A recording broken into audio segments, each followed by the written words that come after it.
Assalamualaikum warahmatullahi wabarakatuh. Alhamdulillahi wahdah. Wassalatu wassalamu ala man la nabiyya ba'dah.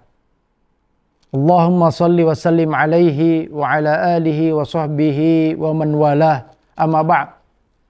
A'udzu billahi minasyaitonir rajim. Innallaha yuhibbut tawwabina wa yuhibbul mutatahhirin.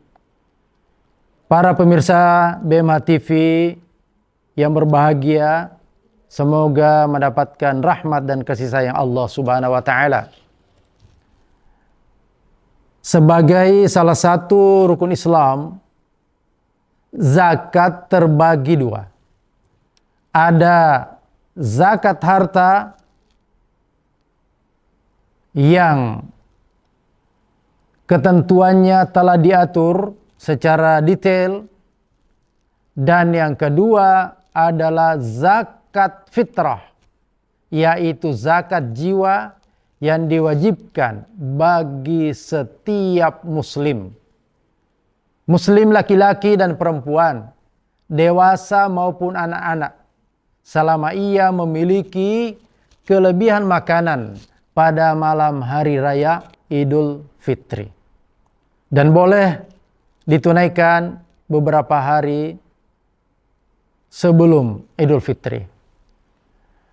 Nah, zakat memiliki makna dan hakikat sebagai penyuci jiwa. Karena az-zakah itu artinya at-tahara, kesucian. Ya. Rasulullah SAW bersabda dari Ibnu Abbas radhiyallahu anhu berkata, "Farada Rasulullah sallallahu alaihi wasallam zakatal fitri tuhratan lis-shaimi minal lagwi war rafathi wa tu'matan lil masakin." Hadits riwayat Abu Daud. Bahwa Rasulullah SAW mewajibkan zakat fitrah sebagai penyuci bagi orang-orang yang berpuasa dari perbuatan sia-sia dan ucapan-ucapan yang kotor, serta sebagai makanan bagi orang-orang miskin. Oleh karena itu, hakikat pertama daripada puasa adalah penyuci jiwa orang-orang yang berpuasa. Minal lagwi war rafath, dari ucapan kotor, dari perbuatan-perbuatan yang sia-sia yang umumnya kita tidak sengaja dan kita tidak menyadarinya. Maka zakat fitrah hadir untuk mensucikan kita. Wa tu'matan lil masakin, selain itu juga memberikan makanan, membahagiakan, menyenangkan orang-orang miskin, khususnya di hari raya Idul Fitri, hari kebahagiaan. Oleh karena itu, selama seorang muslim memiliki kelebihan makanan pada malam hari raya Idul Fitri atau di pagi harinya sebelum sholat Id ditunaikan, maka mereka berkewajiban untuk menunaikan zakat fitrah tersebut. Tu'matan lil masakin, agar semua kaum muslimin pada hari itu bergembira, berbahagia, bersenang-senang, bisa menikmati makanan dan tidak dalam kondisi lapar dan sedih. Pemirsa TV yang berbahagia, lalu kemudian syariat Islam juga telah menetapkan kadar daripada zakat fitrah itu. Sebagaimana disebutkan oleh Rasulullah SAW dalam sebuah hadits, bahwa kadar zakat fitrah itu adalah 1 sa'. 1 sa' untuk kita di Indonesia ini sekitar hampir 3 kilogram beras atau makanan pokok, atau 3,5 liter. Ya. Yang dikeluarkan oleh setiap muslim, setiap jiwa.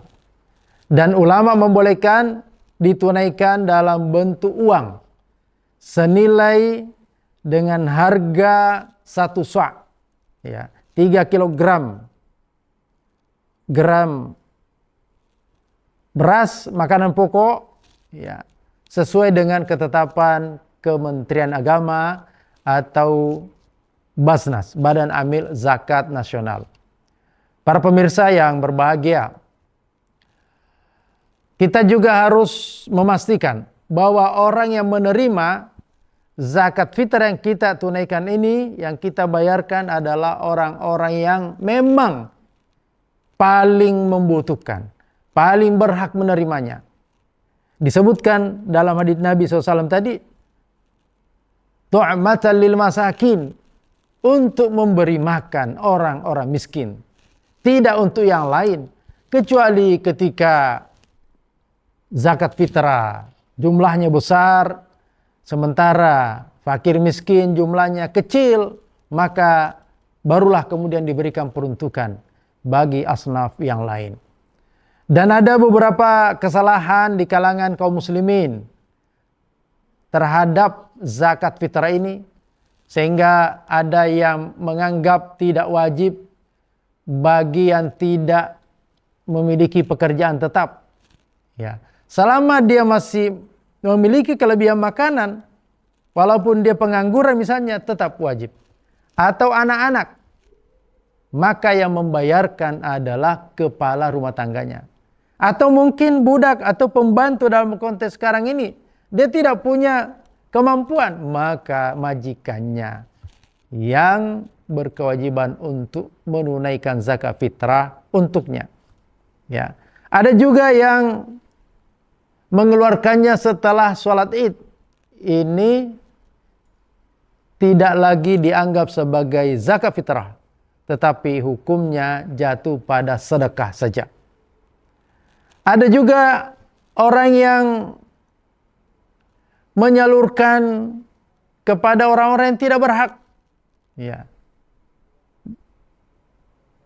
Walaupun sah secara hukum, tetapi yang lebih berhak, yang lebih utama adalah memberi makan orang-orang miskin. Para pemirsa BMH TV yang berbahagia, jangan sampai terlewatkan. Lebih baik kita menunaikan lebih awal beberapa hari sebelum Idul Fitri, daripada kemudian kita menunda, mengambil afdolnya pada malam hari atau di pagi hari sebelum sholat Id, tetapi kemudian waktu yang membuat kita terlupakan. Wal'iyadzubillah. Tekadkan niat kita, jangan sampai ada kewajiban kita yang tertunda, yang terabaikan pada bulan suci Ramadan ini.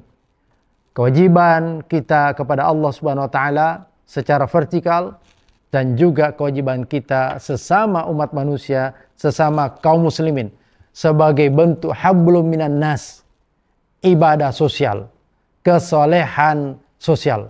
Semoga Allah Subhanahu wa taala senantiasa memberikan pemahaman yang benar, memberikan kekuatan dalam menjalankan berbagai macam bentuk amal soleh dan kebaikan, sehingga kita benar-benar keluar dari bulan Ramadan ini dalam keadaan suci lahir batin, terhindar dari dosa-dosa, dihapuskan kesalahan-kesalahan yang telah lalu, dan juga semua hak-hak orang-orang di sekitar kita telah ditunaikan sebagaimana mestinya.